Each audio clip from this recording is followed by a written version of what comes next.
Esta conferência será gravada agora. Comissão de plenária e leitura da ata da sessão anterior.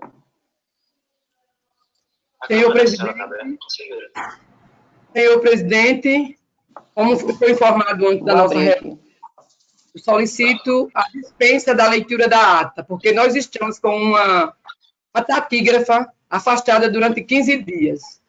Aí não foi possível fazer a ata para hoje. Solicito a dispensa. Então, essa leitura dessa ata ficará para a próxima sessão. Ok. Eu queria que você recebeu, nós estamos hoje colocando no plenário um ato de uma instrução normativa sobre ato de administração pessoal e uma alteração, uma pequena alteração na resolução que a gente tem com relação aos avisos que seria encaminhado pela DIMOP. Eu queria que fosse lida e isso vai entrar, então, estamos entrando como primeira leitura, para que eu queria só tirar a dúvida, Rodrigo, quem tiver puder me informar, até o metrô agora, instrução normativa são 4 sessões também, né? Aliás, instrução normativa são 4 sessões. Quem souber aí para ratificar o... Bom, vamos ler. Conselheiro Rodrigo, pode falar. Presidente, eu me recordo que essa instrução normativa, quando foi aprovada, foram 4 sessões. Ela foi lida em 4 sessões. E o que eu entendo, o que eu aprendi nas sessões do Pleno, é que tanto para a resolução normativa quanto para a instrução normativa seriam necessárias 4 sessões, 4 leituras, né? Então, eu acho que o conselheiro Anselmo ele tem um entendimento já afirmado. Talvez seja bom ele se manifestar sobre esse ponto.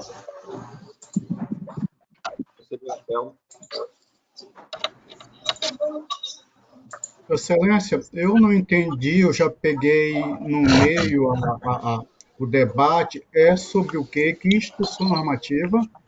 Nós estamos colocando uma instrução normativa e uma resolução do gabinete do Ministério Público. Eu só queria tirar a dúvida a quantidade de sessões para a instrução normativa. Se ela é igual à resolução ou não. Agora, pela leitura, a normativa com uma alteração, na verdade, não é resolução, é uma alteração da resolução, que já é existente, e só para determinar se a instrução normativa também são 4 sessões.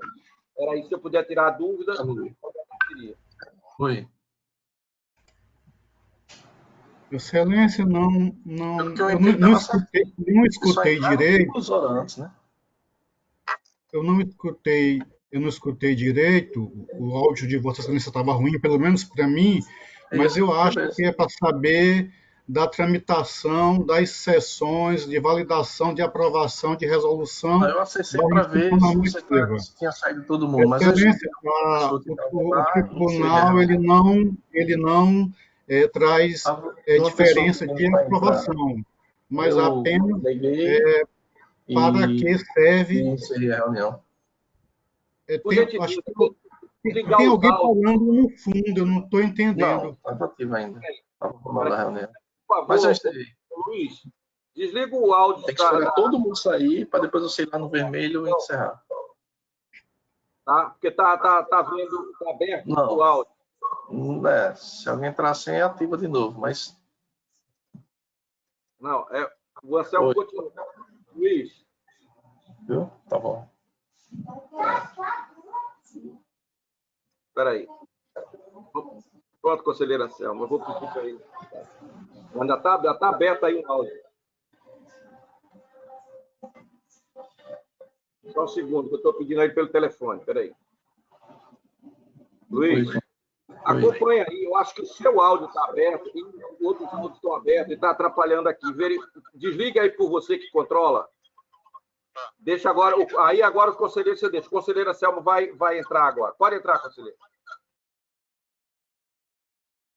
Senhor presidente, o tribunal ele não para a diferença na forma de aprovação, que é de resolução, que é de instituição. Houve uma discussão anterior se votava na quarta, se esperava a quarta, ficou consolidado que são 4 sessões com votação na quinta. Há apenas a diferença para que serve cada uma. Então ficará o ato de admissão, a instrução normativa e a alteração de resolução ficarão em 4 sessões. Então, pediria a Lúcia da sessão de plenário para ler. Agora, antes disso, conselheiro Anselmo, que chegou depois, a ata de hoje ela vai ser lida na sessão que vem, porque tem funcionário que ficaram doentes e está com dificuldade da confecção. Então, a ata da sessão anterior passará para a semana que vem. Então, pedi a dona Lúcia para poder ler o ato normativo e a resolução para que fossem registrados como primeira leitura e foram distribuídas para os conselheiros e para o Ministério Público. Por favor, Lúcia. Está desligado o seu áudio. Seu áudio está desligado, Lúcia. Agora. Resolução normativa altera o artigo 5º da Resolução Normativa número 002 de 2019, de 14 de maio de 2019, que dispõe acerca dos procedimentos de emissão do alerta previsto no artigo 59, parágrafo 1º da LRF, da relatoria do excelentíssimo senhor presidente, conselheiro Otávio Lessa de Geraldo dos Santos. E a instrução normativa dispõe sobre a remessa, o procedimento e a tramitação por meio eletrônico de informações e documentos necessários ao exame da legalidade de atos de admissão de pessoal ao Tribunal de Contas do Estado de Alagoas, para fins de registro. Também da relatoria do excelentíssimo senhor presidente, conselheiro Otávio Lessa de Geraldo dos Santos, lidas ambas em primeira leitura. Ok, obrigado. Presidente, Pois não, conselheira Selma. Essas modificações, essas resoluções, já é na atuada do procedimento totalmente virtual? Seria isso já? Para adequação? Não, essas resoluções elas já estão no sistema, sim. A alteração da resolução é apenas um item da resolução que a gente está, por questões de discussão via internet com os diretores, eles estão propondo essa alteração que já existe a resolução para que os conselheiros analisem e a gente possa aprovar ou melhorar, fazer o que achar ou aceitar a proposta que as diretorias estão achando que na prática, fica melhor essa alteração. E a outra é uma instrução normativa sobre o ato de admissão que a gente não tinha ainda, nós estamos colocando para que também seja apreciado pelos conselheiros. Eu só pedi a excelência, já que é a criação de algo que nós não tratávamos. Parecendo que é isso, embora já exista alguma normatização, regulamentação ampla em todo o Brasil, na própria Constituição, que são os atos de admissão. Será que o que está sendo trazido não vai depois ser novamente modificado em razão dos processos virtuais eletrônicos? Não, ela está incluindo isso já com a nova sistemática, a nova proposta do sistema eletrônico. Ela já está contemplando. Viu? Vocês vão analisar com calma, mas tem um mês para analisar e aí fica mais fácil de entendimento. Tá? Ok. As minutas, Vossa Excelência vai encaminhar para nós, é virtual ou já foi encaminhado? Não, é tudo virtual, já foi encaminhado ontem. Tá, ok, agradeço. Então, passaremos hoje, o conselheiro Fernando, vamos voltar, como a gente adiou a tramitação da resolução proposta por Vossa Excelência, apenas do conselheiro Anselmo, que Vossa Excelência se pronuncie com relação à resolução proposta. Senhor presidente, senhores demais conselheiros e conselheiras, nós tivemos um debate durante a semana, com os esclarecimentos, e trocando as ideias com o conselheiro doutor Rodrigo, ele, examinando a nossa resolução, teve uma feliz ideia de dar umas pinceladas, algumas modificações, que eu recebi essa alteração, essa proposta de alteração, e entendo de que ela se enquadra perfeitamente, sem nenhum problema, e está acatada a sugestão do conselheiro Rodrigo para a alteração do texto da resolução, senhor presidente. De forma que Vossa Excelência já pode colocar em votação, se assim o queira, com a devida alteração proposta pelo conselheiro Rodrigo. Mas, conselheiro Fernando, era bom você colocar essa proposta de alteração do conselheiro Rodrigo, ou o conselheiro Rodrigo, para como o conselheiro Anselmo, ele não está sabendo qual foi a alteração, a conciliação que o conselheiro Rodrigo fez, para que ele possa também verificar, dentro do seu entendimento, se isso atende ou ele continua com o seu voto da semana passada. Era bom esclarecer isso, colocar isso para... Senhor presidente, eu gostaria apenas da gentileza, se pudesse ser feito pelo próprio conselheiro Rodrigo, porque eu fiz uma migração aqui de endereço e eu não trouxe eu me atrasei um pouquinho, porque eu estou vindo do interior, e me atrasei um pouquinho e precisei entrar aqui na internet e estou longe do material, de forma que, se o conselheiro Rodrigo puder nos subsidiar, eu muito agradeceria, conselheiro Rodrigo. Pois não, conselheiro. Eu recebi, eu fiz a leitura da minuta e sugeri algumas alterações no texto para ficar o mais fiel possível ao normativo de Sergipe. Eu, em conversa com o conselheiro Fernando também, diálogo com Sua Excelência, eu antecipei que 2 pontos do normativo eu considero muito sensíveis e que, de antemão, eu, apesar de reproduzir para ser fiel ao texto original, em princípio, eu discordo, inclusive, da normatização feita pelo Estado, o Tribunal de Contas do Estado de Sergipe, né? E os 2 pontos são, primeiro, com relação ao contrato de êxito, né? A gente tem algumas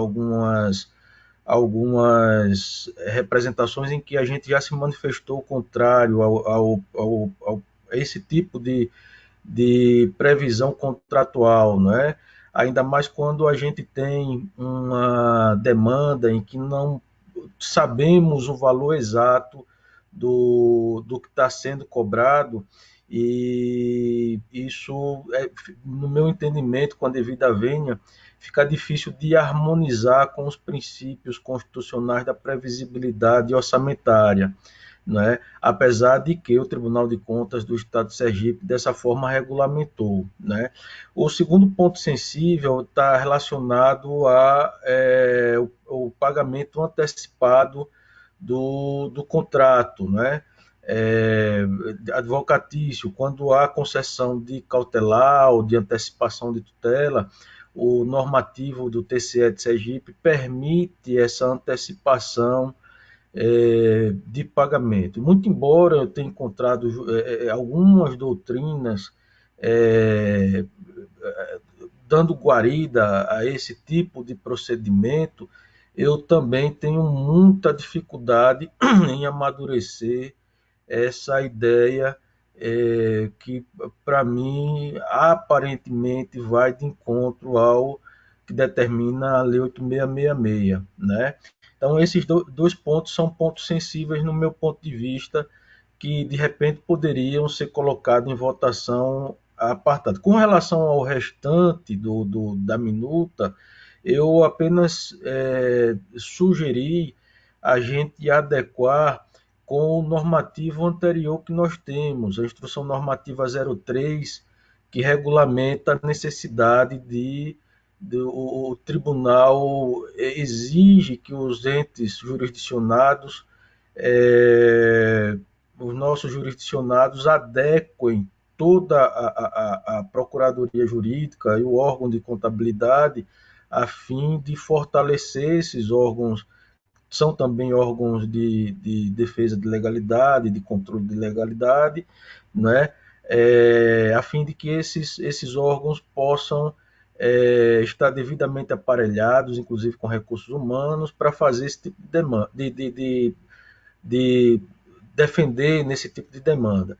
Obviamente que a gente tem situações em que os municípios são muito pequenos, existe um orçamento muito limitado, uma população muito pequena, e que muitas vezes é um preciosismo exigir um aparelhamento igual ao de uma procuradoria do município de Maceió, por exemplo, que tem um volume muito grande de demandas, né, e a necessidade de qualificação muito grande em razão da complexidade ou da própria Procuradoria-Geral do Estado.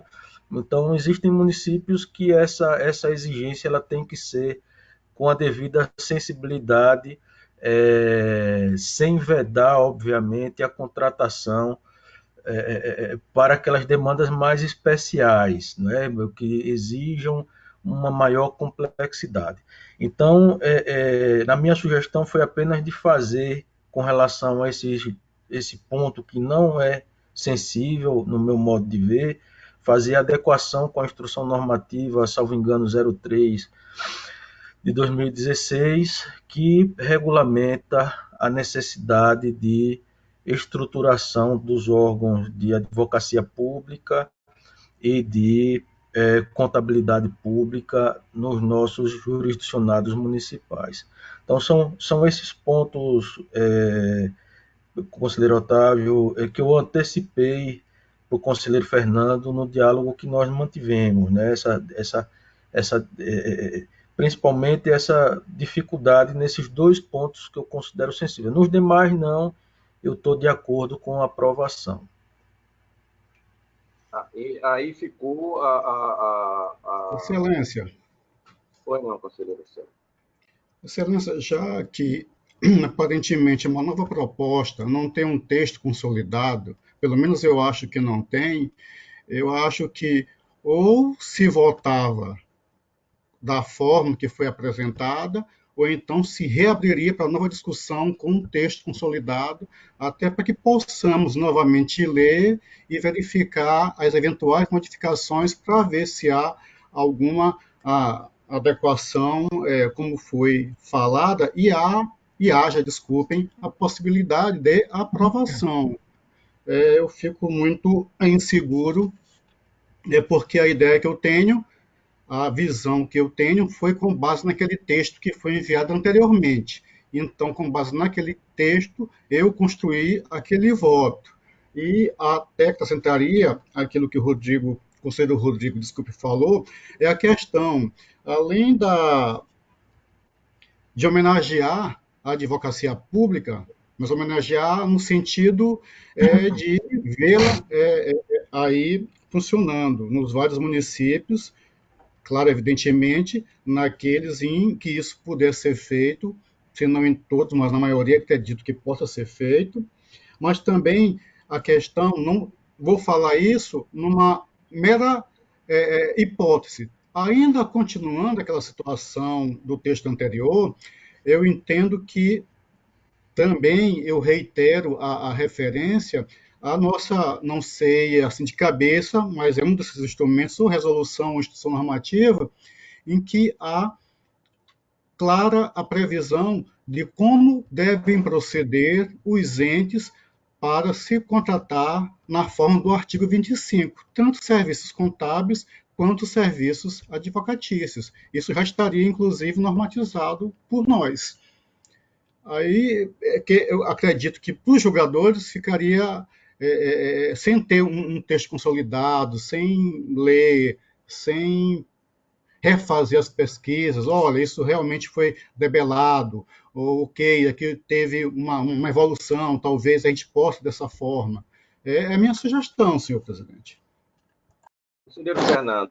Senhor presidente, gostaria realmente de até antecipar minhas escusas ao conselheiro Anselmo, porque, de fato, quando eu recebi, já no dia de ontem, a consolidação feita, proposta pelo conselheiro Rodrigo, eu não mandei para todo mundo, mandei para Vossa Excelência, e me recordo bem e mandei também para o conselheiro substituto, doutor Alberto, porque havia entre mim e ele já uma interlocução anterior.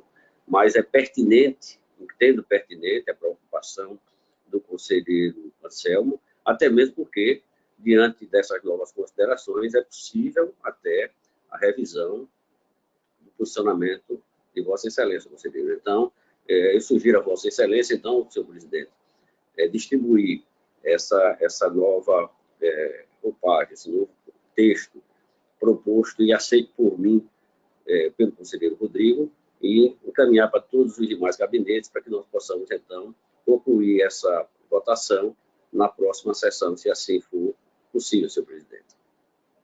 Ok, todos concordam?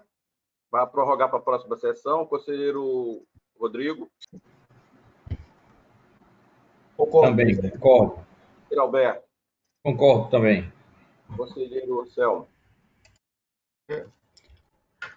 Senhor presidente, mas me chama atenção, parece-me que é uma nova proposta. Eu não sei se somente o adiamento para aprovação, porque tem aquela situação, tem as 4 sessões para manifestações, não teve, o processo vai ser votado com aquele texto ou não. Se é um outro projeto, é uma outra minuta, acredito que deveria também ter as 4 sessões e, posteriormente, votação. Essa é a lógica que eu entendo ser aplicável. Mas também queria, excelências, que esses textos normativos, embora o Ministério Público ele não vote, mas ele tem um papel fundamental no controle dentre outros, da própria legalidade, que também seja encaminhado para eles, para que eles possam ter a oportunidade de se manifestar sobre o texto, como, se não me falar a memória, sempre foi feito. Obrigado, senhor presidente. Presidente. Senhora Maria Cleide.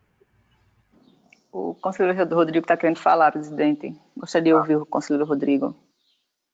Só um esclarecimento, a proposta ela é a mesma, não é? Eu apenas fiz uma sugestão de redação para adequá-la à nossa instrução normativa anterior, a 03, salvo engano, / 2016, que trata do aparelhamento da Procuradoria Jurídica Municipal e dos órgãos o contador municipal, necessidade de realizar concurso público, né? Então, o projeto ele é o mesmo, não muda nada, é só digamos assim, se a gente tiver que falar do ponto de vista legislativo, é uma emenda de redação, né? Dentro de um processo legislativo. Conselheira Maria Cleide. Senhor presidente, agora também com as colocações do conselheiro Rodrigo, eu também entendo que apenas são sugestões que foram acatadas pelo relator, o conselheiro Fernando. Então, eu entendo que já pode ser votado na próxima sessão. Então, Senhor presidente, eu não estou conseguindo olhar a conselheira Maria Cleide. Ela está no interior e lá o problema de câmara não está... Ok. Excelência, perdoe-me, se o texto é o mesmo, então eu não teria por que mudar meu entendimento diante das alegações que fiz na sessão anterior. E, sendo assim, eu posso até antecipar meu voto pela impossibilidade de aprovação por aqueles motivos já alegados e hoje, pelo menos um deles, reiterados aqui por mim, excelência. Eu já até antecipo se a redação, se o texto é o mesmo, então não teria sentido eu mudar o meu voto, o meu entendimento, já que feito sobre o mesmo texto trazido na sessão anterior. Obrigado, senhor presidente. Obrigado. Conselheiro Rodrigo, Vossa Excelência, que fez a adequação, concorda que desse adiamento pela colocação do conselheiro Anselmo, e aí a gente faria outra rodada se os conselheiros estão, vamos dizer assim, à vontade para votar com essa adequação que Vossa Excelência propôs, o que vem. Eu queria...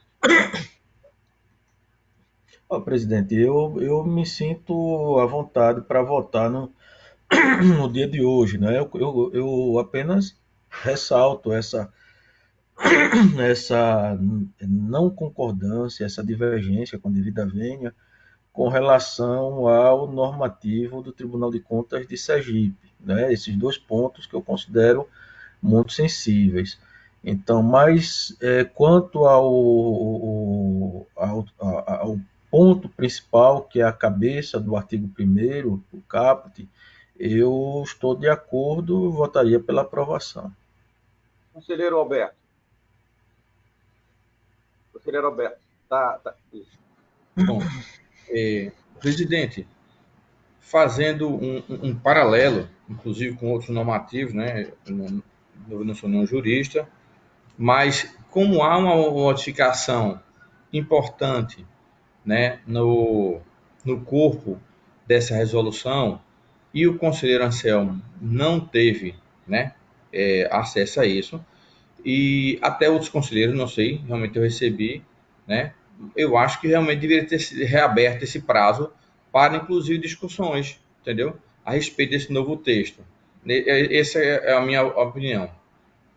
Mas a colocação é a seguinte: como está sendo feita a emenda, como o conselheiro Rodrigo falou, o problema agora é a questão só de prazo, se faz hoje, ou se por um adiamento, mantendo a sessão aberta desde a semana passada, que era da votação, se a gente continua, apenas um adiamento para a semana, uma semana, para analisar essa adequação que o conselheiro Rodrigo fez. Entendeu? Mas não, ou seja, a gente, vamos dizer assim, não vai mudar dado o entendimento que eu estou percebendo, uma adequação. O conselheiro Anselmo pode entender que aquela adequação não é vamos dizer assim, o que ele está pensando, continuar com o voto dele. Mas uma semana seria suficiente para que a gente visse uma adequação de um texto. Não você fazer uma burocracia de mais 4 semanas para ver uma adequação. É esse entendimento que a gente tem que... O que eu quero agora é o seguinte: ou a gente vota agora, ou a semana que vem com essa possibilidade de adequação, alterar o texto. Aí o conselheiro Céu como ele está querendo que essa adequação não está influenciando, não vai influenciar no que ele está pensando. É isso, conselheiro Alberto, é esse entendimento que eu estou tendo. Eu queria opinião sobre isso, essa posição que foi colocada. Compreendi. Então, eu voto por adiamento para a próxima sessão. Conselheira Maria Cleide. Já votou? Senhor presidente, eu acho que agora estão conseguindo visualizar, né, presidente? Estamos. Também, como já me coloquei antes, também concordo com o adiamento para a próxima sessão, até porque, por entender que é apenas uma sugestão feita pelo conselheiro Rodrigo. É assim que me posiciono, presidente. Então, tá. Então, a votação... Está aparecendo a imagem agora, presidente? Está aparecendo, tá bom. Tá ótimo. Ok. Para a próxima sessão, tá, com essa adequação que vai ser passada pelo relator para todos os conselheiros, para que possa ser analisado. Então, agora passaremos o seguinte: está facultada a palavra à senhora conselheira e aos senhores conselheiros, doutor Gustavo, representante do Ministério Público. Não tendo quem queira fazer uso da palavra, pela ordem, conselheira Maria Cleide. Está desligado, conselheiro. Está desligado. Presidente, eu não tenho processos faltados para o dia de hoje. Conselheira Selma.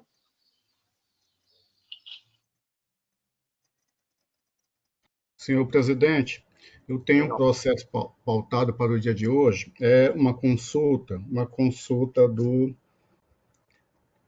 diretor-presidente do DETRAN. O voto já está praticamente pronto, mas como é um processo que veio a mim por distribuição, nós temos nós estamos na posse fisicamente de uma parte do processo e outra parte não. E eu precisaria fazer umas últimas adequações, na verdade, comparações, para poder trazer o meu posicionamento de forma segura. Então, eu estou achando temerário eu trazer este voto, mesmo porque pode ter alguma arguição e eu não ter parte do processo em mãos para poder dar uma informação correta. E assim, Excelência, eu não gostaria nem de adiar, mas de retirar de pauta e, sendo possível, resolver isso, eu repautaria, não sendo possível, assim que a situação permita. Senhor presidente, retirado de pauta, então, por gentileza. Okay. Conselheiro Fernando. Senhor presidente, senhores conselheiros, senhoras conselheiras, sobre o Ministério Público, trago para relatar, senhor presidente, o processo TC 1406 de 2017. Trata-se de uma consulta formulada pelo senhor Kelvin Vieira de Oliveira, presidente da Câmara de Vereadores de Maceió. Cuida-se de consulta formulada pelo presidente da Câmara de Vereadores de Maceió para que o Tribunal de Contas do Estado de Alagoas se manifeste sobre a fixação do valor do subsídio de vereador à luz do inciso 6º do artigo 29 da Constituição Federal, nos termos infras. Item A. Aplica-se a fixação de reposição de subsídio dos vereadores o disposto no artigo 21 da Lei Complementar 101 de 2000, mesmo com a preponderância do comando hierárquico constitucional definidos no artigo 29 e 29A da Constituição da República versus preceito infraconstitucional. Item B. Em ocorrendo o reconhecimento da legalidade do ajuste do subsídio dos deputados estaduais, poderá a Câmara de Vereadores aplicar o percentual constante no artigo 29 da Constituição Federal. Essas são as duas indagações. Aduz o consulente que, para fixar o subsídio de vereador de Maceió, fora editado o decreto legislativo número 639 de 2016, com base no artigo 29A da Constituição Federal, com o teor transcrito. Decreto legislativo número 639, Maceió, Alagoas, 20 de dezembro de 2016. Projeto de decreto legislativo número 38 de 2016. Autor, mesa diretora da Câmara Municipal de Maceió, fixa o subsídio do vereador de Maceió e dá outras providências. O presidente faz saber que o pleno do Tribunal da Câmara de Vereadores de Maceió aprovou e ele promulga o seguinte decreto legislativo. Artigo 1º. O subsídio de vereadores para a legislatura 2017/2020 corresponderá a 75% do subsídio do deputado estadual, conforme prescrito no parágrafo 22 do artigo 27, inciso 6º, do artigo 29 da Constituição Federal, combinado com o inciso 7º do artigo 28 da Lei Orgânica do município de Maceió. Artigo 2. Este decreto legislativo entrará em vigor a partir de 1º de janeiro de 2017, Câmara de Vereadores de Maceió, em 28 de dezembro de 2016. Anota que, mesmo que o contido no artigo 29, 6º da Constituição Federal, ações foram propostas para anular os atos que aumentaram o subsídio dos vereadores, sob o argumento do impedimento legal decorrente do parágrafo único do artigo 21 da Lei Complementar 101 de 2010. No contexto do citado acima, reclama a emissão de parecer conclusivo do Tribunal de Contas sobre a aplicação do artigo 21 da Lei Complementar em harmonia com o artigo 29 e 29A da Constituição Federal, este de hierarquia superior.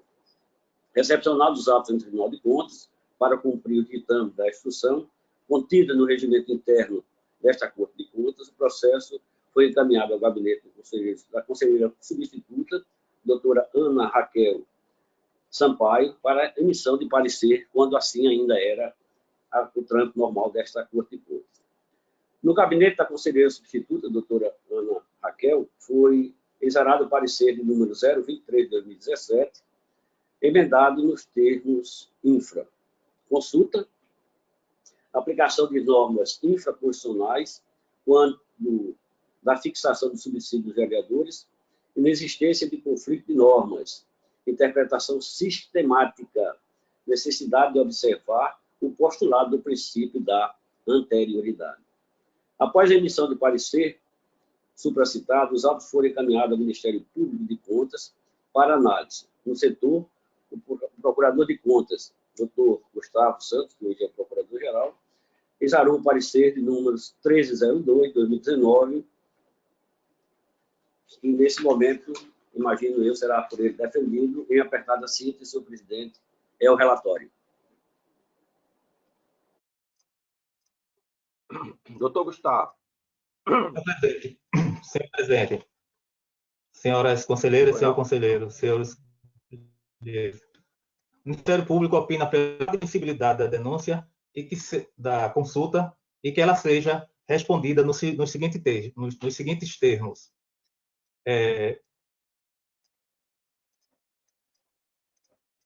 Devem ser obedecidas as normas constitucionais do artigo 29 e 29A da Constituição Federal e as normas da Lei Complementar 101, quando da fixação da reposição dos subsídios vereadores. Não há conflito aqui. As duas normas incidem sobre o mesmo fato de maneira simultânea.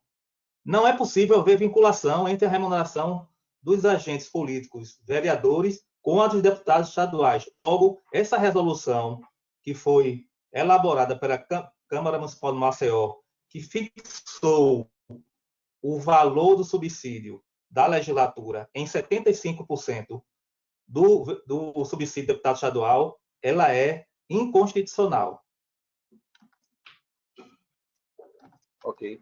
Conselheiro Fernando. Senhor presidente, peço venha a vossas excelências para saltar a legalidade, a competência do tribunal e interferir sobre essa demanda. E também o nosso consulente, ele é legítimo em fazê-lo. De forma que eu gostaria de solicitar, de abreviar o nosso voto, até mesmo porque nós acompanhamos, senhor presidente, senhores conselheiros, senhoras conselheiras, o entendimento tanto da auditora, que é o parecer, quanto também do Ministério Público, porque eu entendo que essa matéria ela já é amplamente debatida e me irmando no sentido de que essa vinculação dos percentuais ela é inadequada, até mesmo porque nós já enfrentamos isso no Parlamento alagoano e isso ficou extremamente claro, de que não pode haver essa vinculação e que a lei precisa ser encaminhada de acordo com cada uma das suas peculiaridades, inclusive observando o princípio da anterioridade. Indispensável revisar que a solicitação do presidente da Câmara de Vereadores de Maceió, conforme definido a Iudes, tem o objetivo de instar o Tribunal de Contas a se manifestar sobre a aplicabilidade do dispositivo supracitado da Lei Complementar 101 de 2020 na fixação do subsídio de vereadores face o contido no artigo 29 da Constituição Federal. É ser disso que a Constituição Federal irradia para o legislador infraconstitucional mandamentos para a edição de atos normativos, e caso o dispositivo criado afronte o texto ou o contexto constitucional, padecerá de inconstitucionalidade. Faço essas considerações porque o ato do presidente da Câmara de Vereadores de Maceió foi editado no dia 28 de dezembro de 2016, ou seja, últimos dias da legislatura. No caso em Testilha, o artigo 28 da Constituição Federal deve ser interpretado à luz do contido no caput do artigo 38 da Lei Maior, no que diz respeito à aplicação do princípio da impessoalidade que rege a administração pública. E aqui transcrevo o artigo. Na regra da impessoalidade, para evitar que os vereadores reeleitos aumentem o subsídio após o resultado do pleito, imprescindível para respeitar o contexto constitucional, aplicar o parágrafo único do artigo 21 da Lei de Responsabilidade Fiscal. Trocando em miúdos, a impessoalidade na legislatura, da legislação infraconstitucional é materializada no parágrafo único do artigo 21 da Lei Complementar 101 de 2000, motivo pelo qual anoto que não há conflito entre as normas citadas na consulta. Nesse sentido, no momento da edição do dispositivo normativo apto a modificar / aumentar os subsídios dos membros do Poder Legislativo Municipal, deve observar o princípio da impessoalidade, no intuito de evitar casuísmo.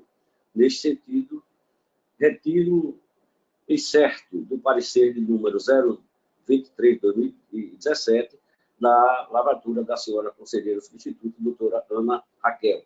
E aqui, abro aspas, ela diz: sobre os limites constitucionais de observância positiva, duas considerações merecem especial destaque.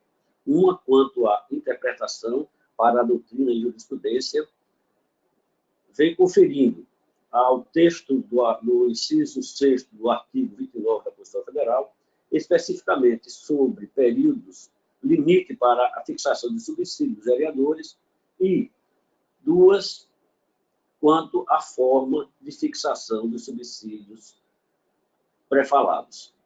Item 21 do parecer da mesma. Neste diapasão, cumpre trazer à baila o entendimento que constou da parte dispositiva do acordo preferido pelo Supremo Tribunal Federal, estabelecendo limites para a fixação de subsídio da legislatura subsequente, o período que antecedeu o pleito eleitoral, em observância ao que preconiza o princípio da anterioridade. E aqui ela transcreve a decisão que peço venha a Vossa Excelência para saltar. O julgado do Supremo Tribunal Federal, transcrito acima, é elucidativo na aplicação do artigo 29, 6º da Constituição Federal, devendo-se observar o limite temporal de 180 dias imposto no dispositivo da Lei de Responsabilidade Fiscal para evitar afronta à impessoalidade. Para responder à consulta de forma escorreita, deve-se analisar o contexto constitucional e não o texto isolado do dispositivo. Diante do exposto, ausente de conflitos e normas, ante a interpretação sistemática, voto para responder à consulta nos termos infra. Com fundamento no princípio da impessoalidade, contido no artigo 37 do caput da Constituição Federal, aplica-se a fixação, reposição, dos subsídios de vereadores, o contido no parágrafo único do artigo 21 da Lei Complementar 101 de 2000. Na interpretação sistemática da Constituição, não pode haver vinculação entre a remuneração dos vereadores e dos deputados estaduais. Porquanto, a Constituição Federal estabelece, em percentual, o teto da remuneração do vereador, sob pena de malferir a autonomia dos entes federativos, bem como a não vinculação remuneratória. Com as considerações supra, intime-se o conselheiro no inteiro teor do voto, ora proposto. Para remeter os autos à presidência da Corte de Contas para confecção de ofício com o contido no voto, a Câmara de Vereadores do Estado de Alagoas, do Estado, a Câmara de Vereadores do município de Maceió, tendo em conta que o pleito eleitoral se avizinha, isso na ocasião. É como voto, senhor presidente.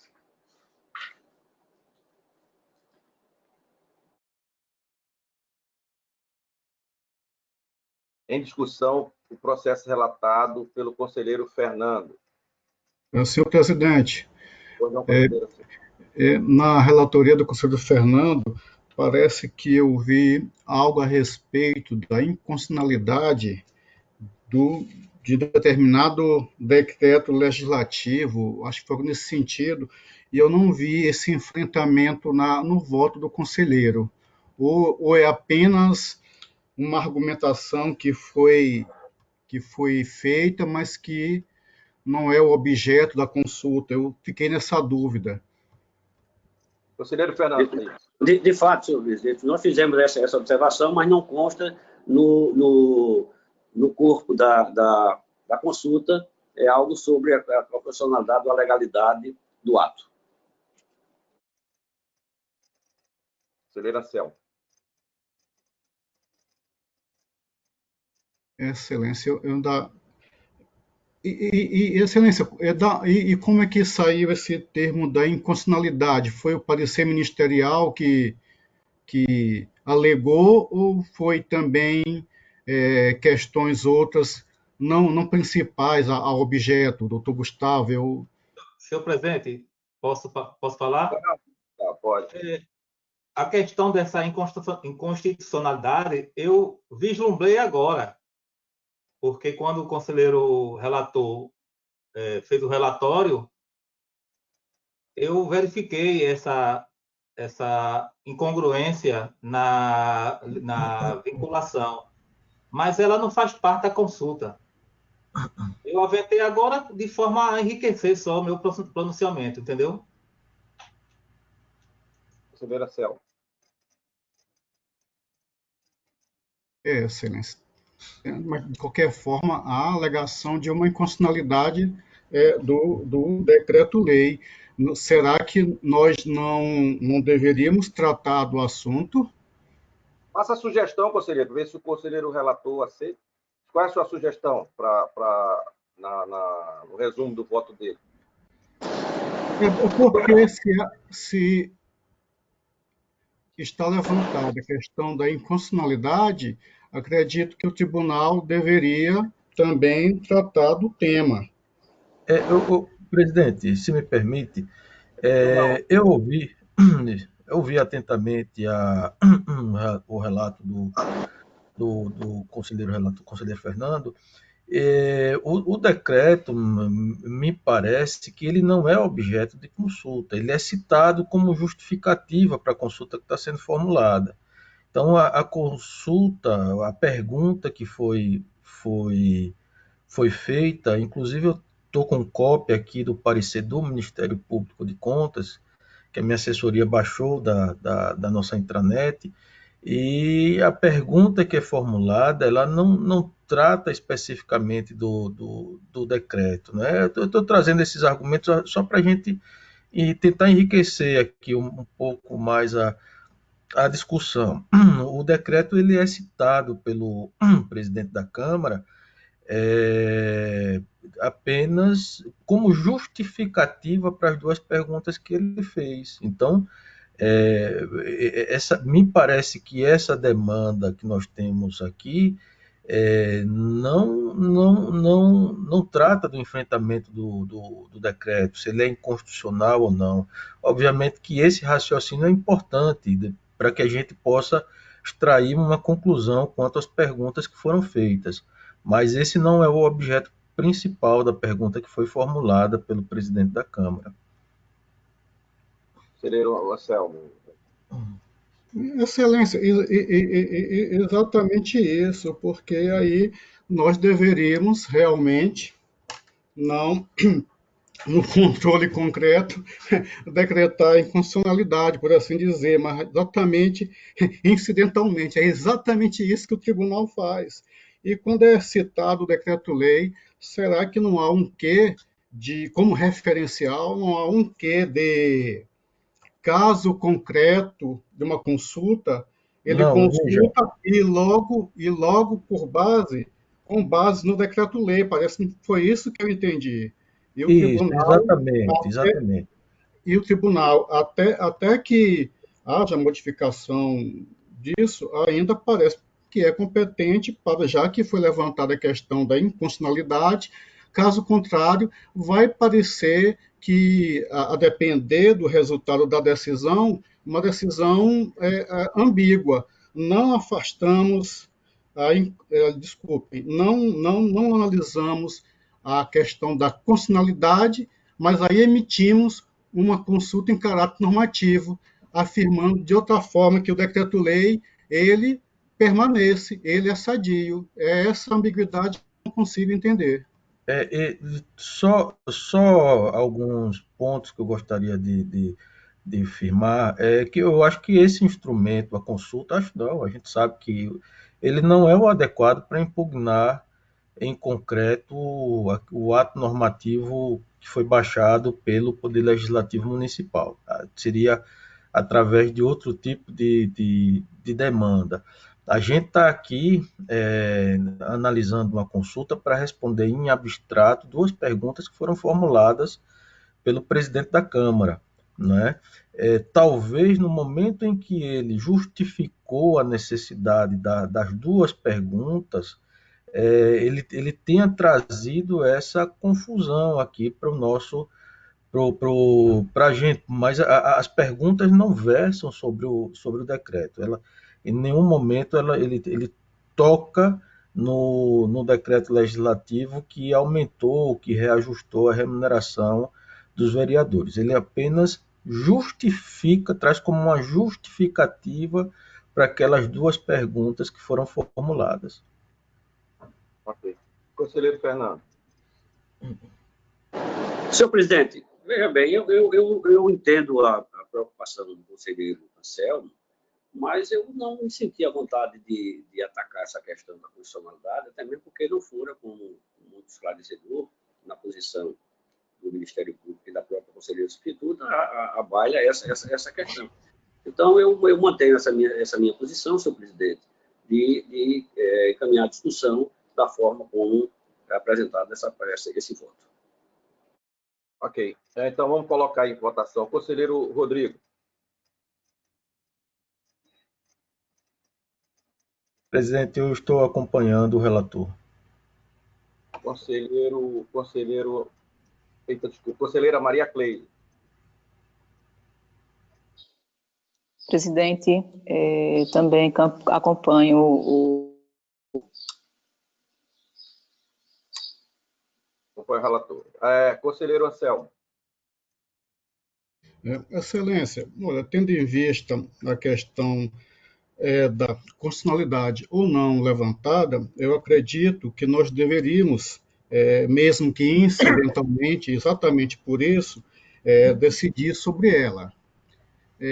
Como eu afirmei anteriormente, vai parecer ambíguo, contraditório, eu informar que aparentemente foi citado como referencial o decreto legislativo de aumento de subsídios de vereadores, de mantermos sadio, lídimo e de normatizar sobre situação com referência a este reajuste, a este aumento, no prazo previsto pela Lei Complementar à Constituição 101/2000. Dessa forma, Excelência, eu estou votando contrariamente ao enunciado da questão, ao enunciado proposto para consulta, tendo em vista que seria necessário nos manifestar a respeito da inconstitucionalidade para que não, ao meu sentir, não formulemos ou não passamos uma normatização ambígua a respeito do tema, senhor presidente. Conselheiro Alberto. Com o relator, senhor presidente. Então, aprovado, vencido, conselheiro Anselmo, aprovado pelos outros votantes.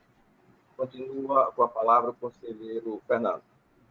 Senhor presidente, por esta sessão eu não tenho mais matéria pautada em processo. Conselheiro Rodrigo. Presidente, eu não tenho processo pautado para o dia de hoje. Conselheiro Alberto. Senhor presidente, tenho um processo para a sessão de hoje. Trata-se do processo de número 9.296 de 2015.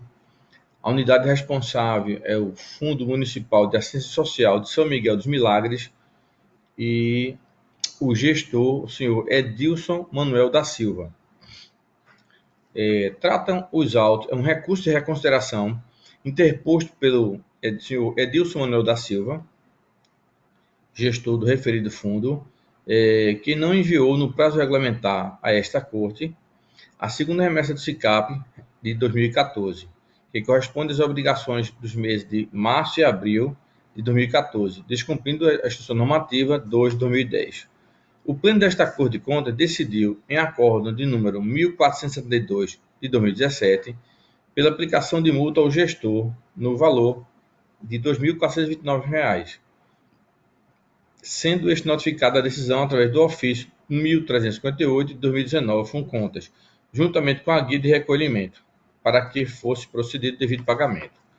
Cientificada a decisão, o gestor apresentou o pedido de reconsideração em 10 de outubro de 2019, com a seguinte informação: por motivos técnicos, à época, ficou inviável a assinatura de forma tempestiva, isso por conta da dificuldade com o acesso à internet com qualidade. Por conseguinte, diga-se que não há constitucionalidade na aplicação da multa. Em ato contínuo, os presentes autos foram encaminhados ao conselheiro relator, à época, o qual determinou remessa ao Ministério Público de Contas para análise e parecer. O Parquê de Contas, por meio do seu parecer 1759 de 2020, da 6ª Procuradoria de Contas, opinou pelo seguinte: do exposto, o Ministério Público de Contas manifesta pelo conhecimento e não provimento do recurso, mantendo a decisão atacada. É assim o relatório, senhor presidente. Gustavo.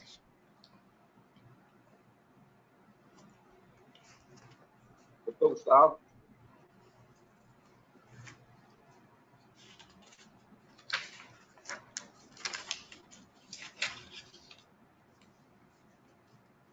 Vamos aguardar um pouquinho, que eu acho que o Gustavo deu uma... Saiu um pouco. Doutor Gustavo.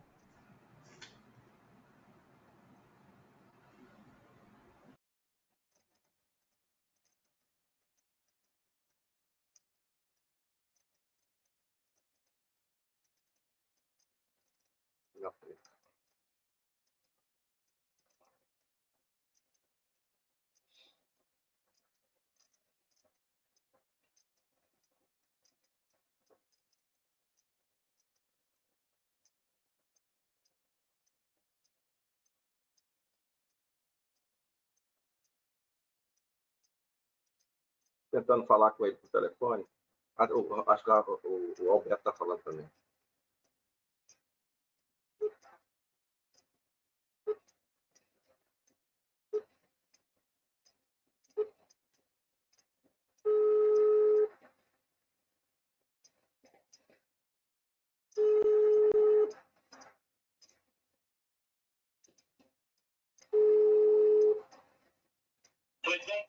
Ok.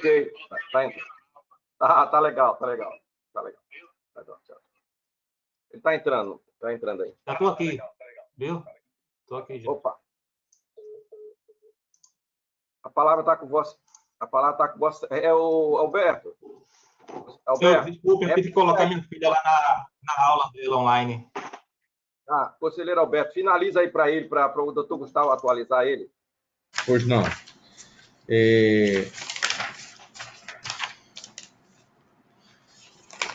Acabei de relatar o processo de 9.296 de 2015, um recurso de reconsideração do senhor Edilson Manuel da Silva, gestor do Fundo Municipal de Assistência Social de São Miguel dos Milagres, relativo ao exercício de 2014, da segunda remessa do SICAP. E, conforme o relatório, o Ministério Público se manifestou pelo conhecimento do recurso, mas o seu não provimento, mantendo a decisão atacada. Senhor presidente, o Ministério Público reitera o parecer proferido nos autos para que não haja o provimento do recurso. Senhor presidente, senhoras conselheiras, senhor conselheiro, vou ser breve. Fui verificar o atraso e, conforme pesquisa no sistema integrado do SICAP, né, a data limite para entrega da respectiva remessa seria 6 de 6 de 2014, inclusive já com a prorrogação que esse tribunal fez. Porém, a mesma apenas foi entregue, ou seja, a remessa, pelo gestor em 19 de 7, ou seja, mais de um mês de atraso, né, da respectiva emenda, mesmo após a prorrogação. E quanto a argumentos sobre a ausência de previsão normativa para aplicação da penalidade pecuniária decorrente do atraso, a gente tem a competência já prevista do Tribunal de Contas decorrente do artigo 71, inciso 8º do texto constitucional federal. Então, dessa forma, eu voto no sentido de que Vossas Excelências conheçam do pedido de reconsideração, porque satisfeitos os requisitos da admissibilidade, mas que seja negado seu provimento do pedido de reconsideração apresentado pelo senhor Edilson Manuel da Silva, gestor do Fundo Municipal de Assistência Social de São Miguel dos Milagres, exercício 2014, para, no mérito, manter em toto o acórdão 1472/2017, que aplicou a sanção pecuniária pelo descumprimento do prazo da segunda remessa de SICAP 2014, correspondente às obrigações de março e abril de 2014. Determinar o envio de cópia para a Procuradoria-Geral do Estado para a cobrança judicial do crédito da ciência ao gestor, senhor Edilson Manuel da Silva, e publicidade para os fins de direito. É com meu voto, senhor presidente, senhores conselheiros e senhoras conselheiras. Em discussão, o processo relatado pelo conselheiro Alberto. Em votação, conselheira Maria Cleide. Presidente, acompanho o relator. Conselheiro Anselmo. Um voto do relator, senhor presidente. Conselheiro Fernando. Acompanho o relator, senhor presidente. Conselheiro Rodrigo. Também estou acompanhando o relator, presidente. Aprovado. Continua a palavra, conselheiro Alberto. Senhor presidente, só tinha esse processo para a sessão de hoje. Encerro minha pauta por hoje. Não tendo mais processo em pauta, faculta a palavra à senhora conselheira, aos senhores conselheiros e ao nosso representante do Ministério Público do Estado. Não tendo quem queira fazer mais uso da palavra, eu declaro encerrada a sessão, convocando os mesmos na próxima terça-feira. Senhor presidente, peço as minhas excusas, mas eu gostaria apenas de usar aqui o pleno do Tribunal de Contas para convocar, naturalmente, avisar da sessão da primeira Câmara em seguida. Nós temos a possibilidade de ter quórum hoje, o doutor Alberto está presente, a conselheira Maria Cleide também está presente na sessão plena. Obrigado, presidente. Tá, eu queria aproveitar, foi bom você me lembrar que eu queria aproveitar os outros conselheiros, que eu infelizmente tive a notícia que o conselheiro Isnaldo Bulhões está hospitalizado, ex-conselheiro, ele e a esposa, eu tomei conhecimento, tentei falar com eles, não consegui, deixei um recado com o Isnaldinho, filho dele, mas pedindo a todos que nós possamos também incluir nas nossas orações para que ele se restabeleça com a maior brevidade possível. Queria fazer esse comunicado e então fica encerrada a sessão para a próxima terça-feira no horário regimental.